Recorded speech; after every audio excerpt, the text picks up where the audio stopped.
Thank you for listening to the Clive Barker Podcast. You can help us out by subscribing on your favorite podcast app. In episode 276, Jose and Ryan talk about the new Books of Blood, Hulu trailer, and Candyman news.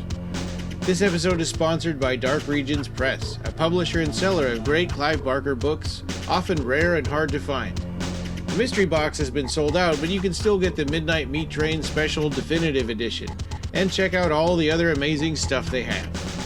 You can find Dark Regions Press at www.darkregions.com/Clive Barker, or follow the link in the show notes or the side banner on our website, www.clivebarkercast.com. Hey, welcome. This is episode 276 of the Clive Barker Podcast. Good evening, Jose. Hi, Ryan. How's it going? It's going pretty good. We're recording this episode a little late for me, but, you know, since we're 4 hours away from each other, I guess it's sometimes you have to do that. Yep, it's Sunday for you and Saturday for me. That's right. Yeah. Well, we got some exciting news to cover in this episode. Yeah. So, first of all, there is a 22-second trailer of the Books of Blood Hulu movie. So you don't blink or you'll miss it because it's super short. I've watched it a couple of times now, and it's kind of hard to make out what's going on. There's something like somebody trying to inject a needle into this lady's eye. Yeah. So it opens up with what I think is that Maria, what was her name? I forgot. Ionesco. I don't know. Yeah. Florescu. Right? Florescu, yeah. So I'm actually... Yeah, I just started the trailer, and it's already done because it's just 22 seconds. Yeah. But she's looking at a wall, and she's on her it looks like she's standing next to a naked Simon McNeil. The walls are covered in blood. There's writing on the walls, and she's seeing all these messages. One of them says, "I'm not sleeping, Mommy." And there's another one that says, "Help me," which is a classic written on a wall in blood. Another one says... I'm trying to figure out if there's anything legible here. My side, something. Anyway, so there's a lot of these things which, of course, are supposed to be the dead from their highways that decided to write on Simon McNeil. So it seems like that part is unescapable in terms of the Books of Blood. It's going to involve the bookend stories, like we keep talking about this. It's going to be Simon McNeil, Florescu, the dead writing the stories on the Book of Blood, and finally the assassin that is charged of skinning. Waybird, I think. Yeah, I think that's the name. But then they cut to a girl after they say a Hulu original film. They show a little house in the countryside, and there's a girl sleeping in a bed. She's got some headphones on. I'm going to guess that this is the girl that several articles have said suffers from misophonia, which is a fear of loud noises. Right, which almost is reminiscent of the Dread story. Right, Dread. Mm-hmm. Yeah. And that says from the nightmares of Clive Barker, which is great to see Clive Barker's name in this because it's not anywhere else. It's just called Books of Blood. It's not Clive Barker's Books of Blood. Yeah, that would be better. If it had said that on the... But the cover is pretty striking, which is nice, the poster image. Absolutely, which is that torso with a stretched neck looking up, and then the face is just... the face area is just the open pages of a book. Yeah. So, Facebook. Well, when you made that post about this, you said... I think that's what you called... The new Facebook. Right. So I'm interested to see this one, and it'll be coming soon, so we can cover it right here on the podcast. I don't know if we want to do an audio commentary so soon, after it comes out, because we'd be spoiling it for people who haven't gotten around to getting Hulu or whatever. But give it a grace period. Mm-hmm. Yeah, but we can definitely talk about it. Do a spoiler-free episode on it. Yep, and then it says October 7, only on Hulu. Yeah. So. If you have Hulu, lucky you. If you don't, this is a good chance to try it out, see what you think. Yeah. And it's a teaser trailer, so I'm guessing maybe in another week or two, they'll probably put out an actual full-fledged trailer for the show. Yeah, that would be good. Another strange thing about this is the Book of Blood. There was on Hulu's news, they said, "Oh, we're going to have more information about this and some other Hulu exclusive shows at the Book of Blood, or at the New York Comic-Con Hulu panel." But it's on October 8th, so the movie will be over. I mean, it will have already been out. So it's like, how much? What are they going to say? I guess they'll tell people go watch it. They could say that. Well, I mean, it's not unusual for a panel to happen after the release, so people can ask questions about, talk to the actors and stuff like that. But I agree with you. I mean, it's not. I think they just don't want to spoil the.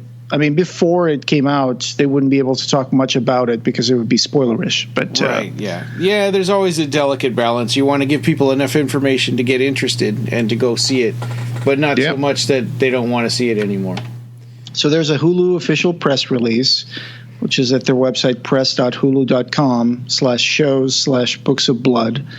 And it says, basically, the copy is just a couple of paragraphs, mostly talking about the cast. It says, based on Clive Barker's acclaimed and influential horror anthology, Books of Blood, this feature takes audiences on a journey into uncharted and forbidden territory through 3 uncanny tales tangled in space and time. And then it talks about the cast, Britt Robertson, Rafi Gavron, Anna Friel, Yul Vasquez, Frida Foshen, directed by Brandon Braga, of course, who I know him from making the special effects for Star Trek Next Generation, and then he also did produced and did special effects for the Cosmos, a Space-Time Odyssey show. It's a show with a lot of producers. It's got like 14 producers, but wow. But it's also got as producers Seth MacFarlane, Clive Barker, a bunch of other people. And it says the film is co-executive produced by Mark Miller and produced by Jason Clarke and Joe Micucci. The film comes from Fox 21 and Fuzzy Door, which is Seth MacFarlane's company, headed by MacFarlane and Huggins. So, a lot of stuff there. They put out that little teaser on Twitter, and I like the poster. I think it's going to be an interesting It's going to be inevitable to make comparisons to the Book of Blood movie that came out. Right. Yeah, because it's got 2/3 of the same storyline. Yeah, that came out when? Was it 2008 or something? I forgot. Yes, it's like 7 or 8 or I can't remember either. But that one and Dread and Midnight Meat Train was 2008, and I think that was that the last one? They all came out so close together to each other. Yeah. Book of Blood was 2009. I just looked it up. Okay. One thing that's good about this is because of the renewed interest in Clive Barker's Books of Blood, there's been a lot of YouTube videos of people talking about what stories will they be, talking about it. It's like they're not going to talk about any stories from the Books of Blood except for those 2 bookends. Yeah. And it's not going to be a TV show for now. It's more of a movie. I'm not sure if this movie is still doing the runs of it's still doing the job of a pilot. It could be. I don't know. Yeah. I don't have any information about that, but I guess they'll make another one if it's successful. But and another thing is that they are re-releasing Books of Blood Volume 1. I'm trying to find here because I saw this before and I should have put it in the notes and I didn't. Right. It's also triggering some new re-releases with different covers now with a poster from the Hulu TV show. Paperback. Yeah. But so far I've only seen Volume 1, which is like, well, if they do that, they got to do all of them. Right. Because you can't just call it Volume 1 and then quit. Well, it's on Clive Barker Revelations page. It's from August 27, and it says, keep your eyes peeled for this cracking tie-in cover art on the Books of Blood Volume 1. Says it's due for release on September 29, so in another couple of weeks, from Berkeley Publishing Group, Penguin Random House, and it's going to have as usual, the poster of the TV show, the movie. I mean, I'm sorry, I'm saying TV show, and I was just saying that it's not a TV show. And with the inevitable little sticker that says "Now a Hulu movie." I'm excited about that. I mean, I don't know if I'm going to get that copy of Books of Blood. I'm pretty happy with the ones that I have, but it's nice to see them going out there on the shelves again, or maybe in people's Kindles or whatever. That's right. I mean, if you go to the Penguin Random House website, it's one of those books where you can actually read an excerpt and look inside the book. So I'm just going to see if there's anything really quick in terms of an index. And I'm looking at the volume 1.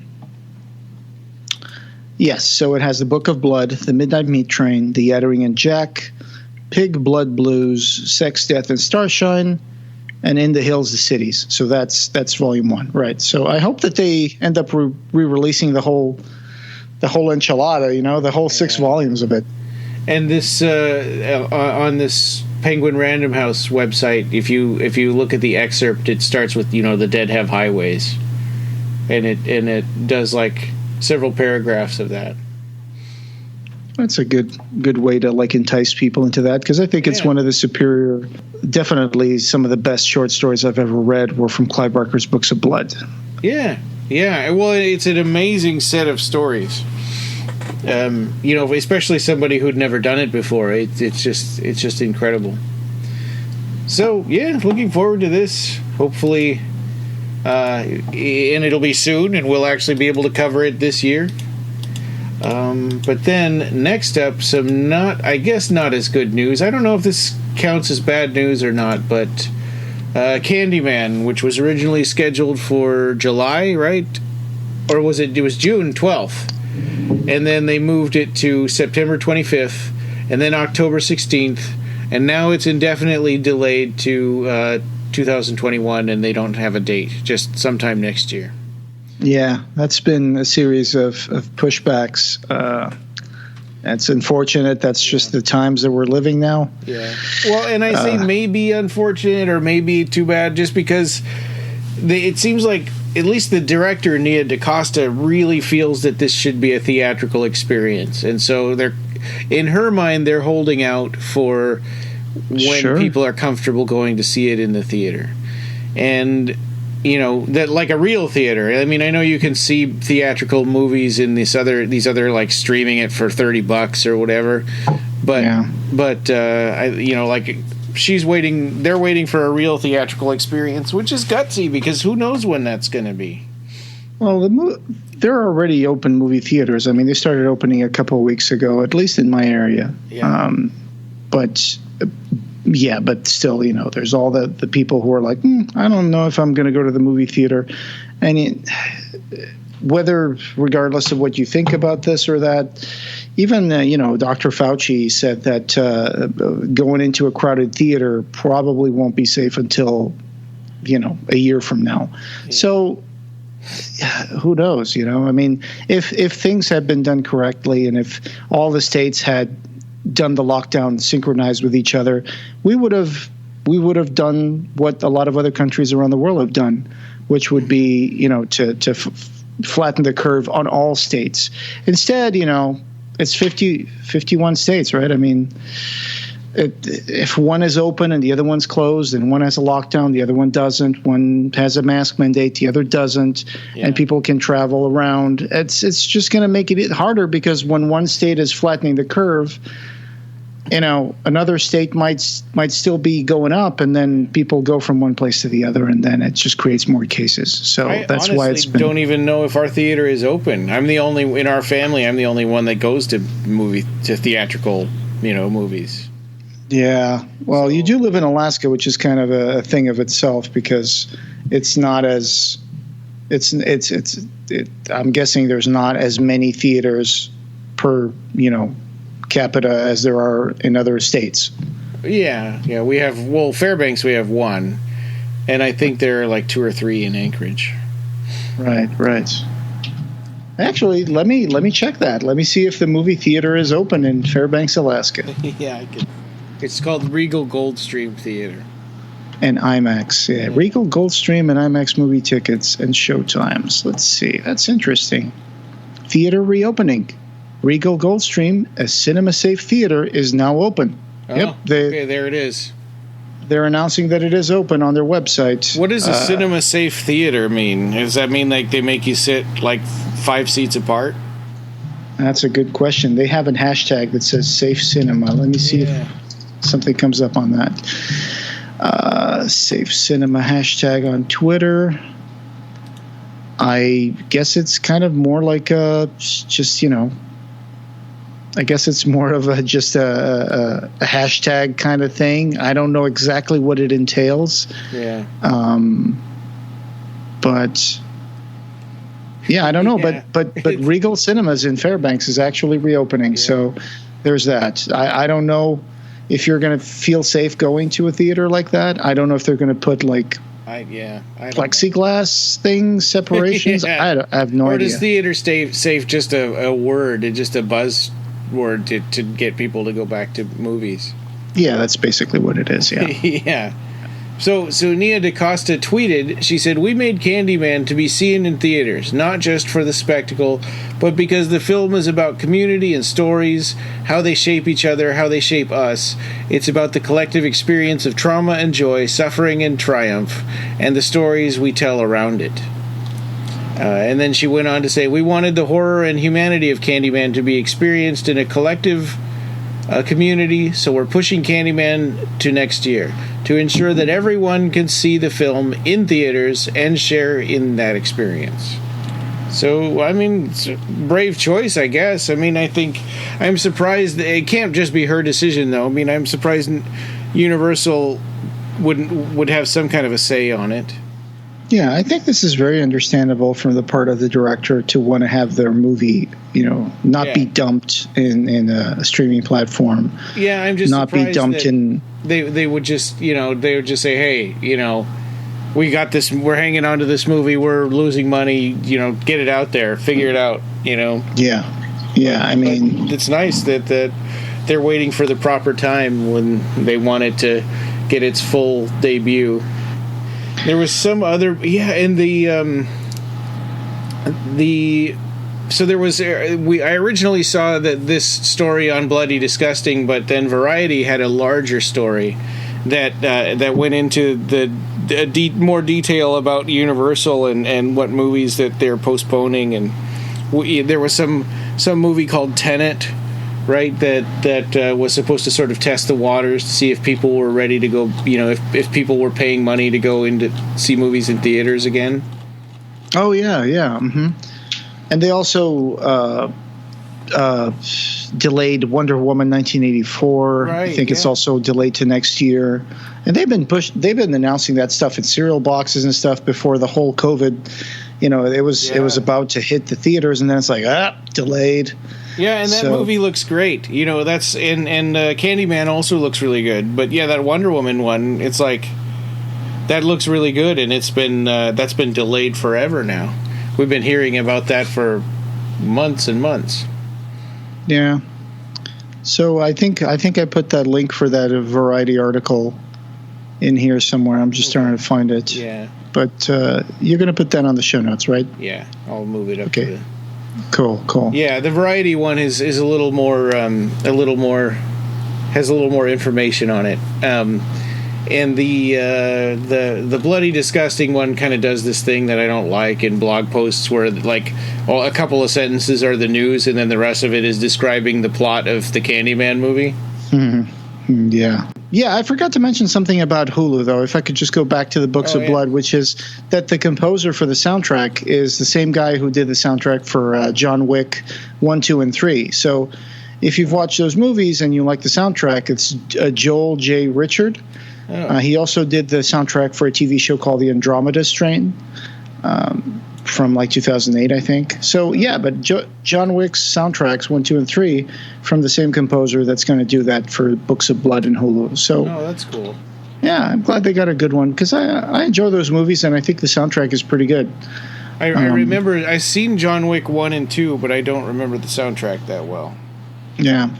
And about Nia DaCosta, I think, you know, it's a safe bet that if they opened on October 16, there wouldn't be enough butts in seats to make it as big an event in terms of tickets and box office as probably next year. And that's rough, because then the world could look back on it and go, "Oh, that movie bombed," and it's not fair. That's not the reason. It's because people are afraid for their lives.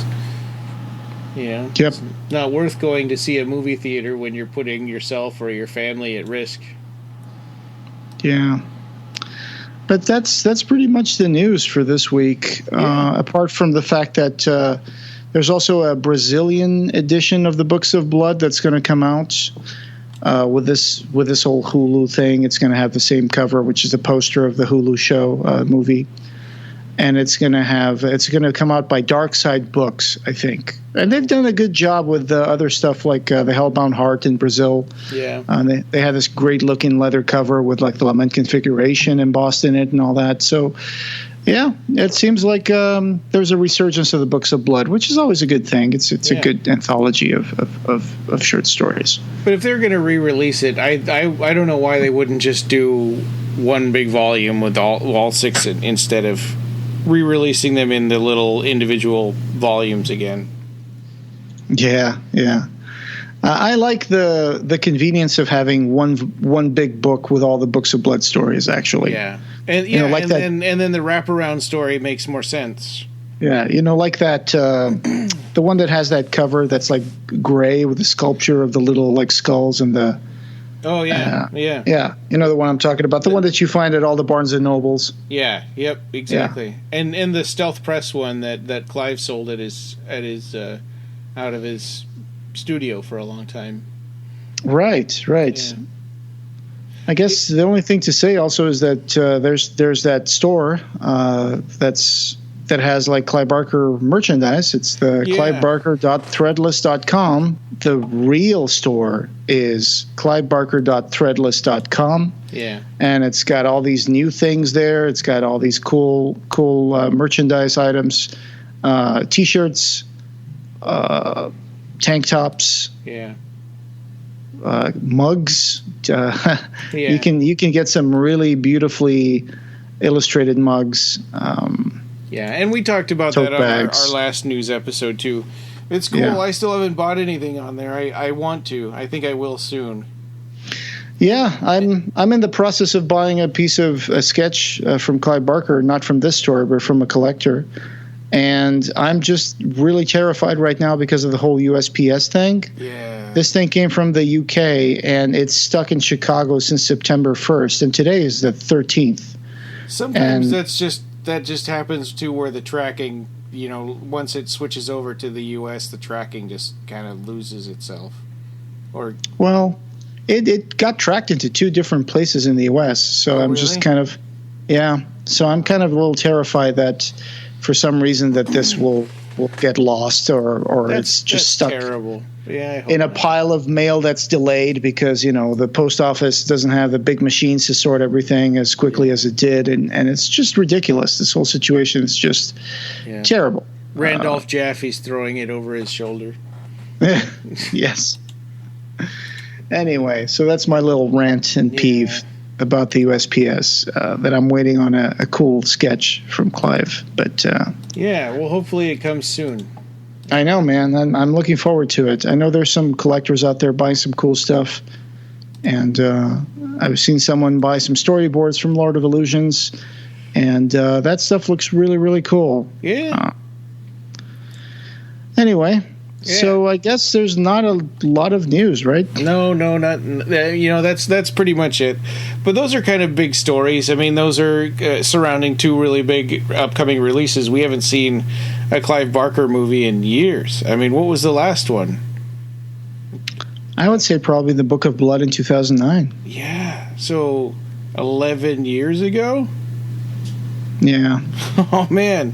Yeah, so this is a big deal, and we're going to get to talk about one in just a few weeks. So that's pretty cool. And, yeah, it certainly is. Well, and coming up next, we will be doing continuing our A to Z of horror series with F is for Flesh. H.R. Giger movies and specifically the movie Species, and we already just recorded that earlier, so that one was fun. It was a fun movie to visit, to revisit, I guess. Yes. Yeah, it has its issues. It certainly does have its issues. Yeah. I think the last movie that I saw was probably Dread. I think Dread came out after Book of Blood. I was just checking that. Did it? Anyway. Yeah. Yeah. But anyway. Dread, they didn't even make a Blu-ray. They just put it out on DVD. Wow. So there's no Blu-ray of Dread? Well, at That's least crazy. Not in the U.S. there isn't. I think they might have done it in Europe. Wow, talk about dumping the movie, huh? Yeah. Yeah. Well, I do like the Book of Blood infinitely more than I did Dread. I think Dread, same. I have my complaints about it, but you can go back and... Meat Train is also way better than Book of Blood. I mean, way better than Dread. But if you're a listener and you're listening to this, you can go back and listen to our commentary track for the Book of Blood from 2009 and Dread from 2009. Yeah. And I'm sure you can find out all our impressions from those movies, because I guess we've covered pretty much everything. Yeah. That was ever made out of a Clive Barker. We even covered the Barn of the Blood Llama that yeah. marginally connected to... And the DVD crapped out in the middle of the movie, and we had to restart it. And I don't even have the DVD. Do you have the DVD? I think so. Okay, cool. So I have the box. I'll have to mail the box to you. Oh. Because... Oh, you mean like... The physical DVD, because I found the box the other day and it was empty. Oh. So it's a mystery. Were you the only one that had the DVD? And then we just played it there in Texas? I think so. Yeah, I think so. Man. That's somewhere. I don't think I have it. It might have been a Mission Impossible kind of thing where the DVD played once and then self-destructed. I don't know. Yeah. The world is not worse off by the loss of that DVD. Yeah. Anyway, I think I still had it ripped on my computer, so I'll probably just burn another one, because that thing was just written in Sharpie, Barn of the Blood Llama. Right. Special edition, written in Sharpie. Well, and then there's also that Mule Skinner Blues, which we haven't really done anything with. Ah, huh.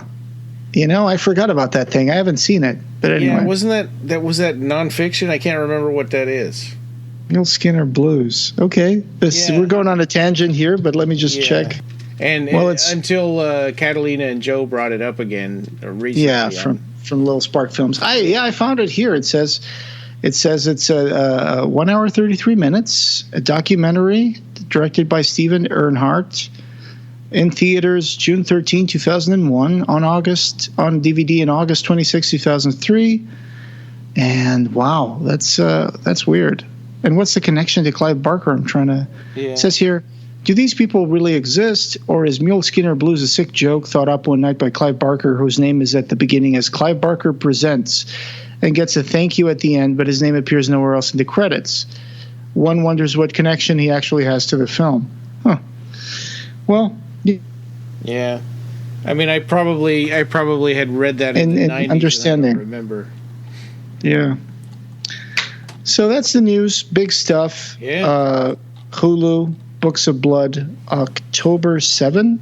Going back to our coming next, we're going to also do G for Grim Tales, and talk about Edward Scissorhands and was it Adventures of the Brothers Grimm? Mm-hmm. And then H for Harlequinade. Yeah. And we talked about Killer Clowns from Outer Space and maybe He Who Gets Slapped. He Who Gets Slapped with Lon Chaney. Yeah. That's right. And then of course Books of Blood. We'll watch that and talk about it. And we would love to get everybody's point of view on that movie, so tell us what you think of it when it comes out too, and then we'll kind of put that all together in sort of a big discussion. Yeah, because it's going to be, I think, the first time that during the existence of the podcast that a movie is going to come out like this. Yeah. So because 2009, we didn't exist as a podcast. We only started in 2011. And so it's going to be interesting to be able to get feedback from our listeners and the community out there that loves Clive Barker stuff. Yeah. And, We got a Facebook page. We got Twitter. There was Hellraiser Judgment, but that's not really a Clive Barker movie. Right, that's true. Yes, that is correct. Well, and also we thought that Candyman, the new Candyman, was going to be the one. Was going to be the one that we got to get do as it came out. But that's right. Yeah. But it's going to be next year, not this year. So something directly connected to Clive Barker. That's not Hellraiser Judgment. So it's going to be interesting to be able to hear from the people and, throw us a line, tweet at us. Yeah. We're on YouTube. We're on Facebook. We're on Twitter. We're on Spotify. We're on. Does Google Podcasts even exist anymore? Actually, Google Podcasts is the new one, and Google Play Music is the one that's going away. Ah, that's right. Yeah. Oh, man, that reminds me. I got to download some music off of my Google Music because I had uploaded some stuff. But and, of course, we're also in the biggest podcast market out there, which is the iTunes store. Yeah. Well, and we're in some new ones, too, that I didn't put on this list. But there's one called Ghana that's really big in India. And we just got on that one. And I've also applied for Amazon... what is the book one? The audiobook one. What is that? Audible, yeah. So we're going to be in Audible, and we're going to be on which will also be on the Alexa stuff. Those smart speakers. Yeah, BarkerCast is spreading. That's awesome. Yep. All right, cool. So keep an eye out for those next episodes. We're also going to be doing Cult Divinity, which is going to be a different experiment. That'll be fun. It's going to be an RPG. We're going to have people like Sorka in line. She's going to come back to be a part of that, and it's going to be a lot of fun. I hope. Yeah, I'm excited about that. Yeah, you're the RPG nerd. I never played Dungeons and Dragons, but I'm going to be the control hamster in the experiment. No, you're not the only one. I think that also Sorka hasn't really played either. Okay, cool. Yeah, and who else was in there? And Brant, he has. I observe my surroundings. yeah. I cast perception. Yeah, there you go. I don't know. I'm just saying things that I've heard other people say. I'm not. Make a perception check. That's Dungeons and Dragons. I don't really know how that stuff works on this game. We'll find out. Okay. Well, that's going to be cool. It's a game that supposedly is very inspired in the imagery of stuff by the Cenobites and Clive Barker and all that stuff. So it's about a hidden world that's beneath the veil of the one that we live in, and people who can see it are the ones that are the characters that, or people who have seen it are the characters in this game. Cult Divinity coming up. Yeah. All right. And this podcast, having no beginning, will have no end. You can find the show notes for this episode and join the discussion over at www.clivebarkercast.com. We've got an archive of past episodes, news, features, and reviews, along with all the ways you can connect with us. You can subscribe on every other place you can find podcasts. Share your thoughts with us, and share our podcast with your friends. The Clive Barker Podcast, or BarkerCast, is an independent editorial podcast and news blog that's not affiliated with or under contract by Clive Barker or Seraphim Inc. This is a labor of love by the fans for the fans. Thanks for listening.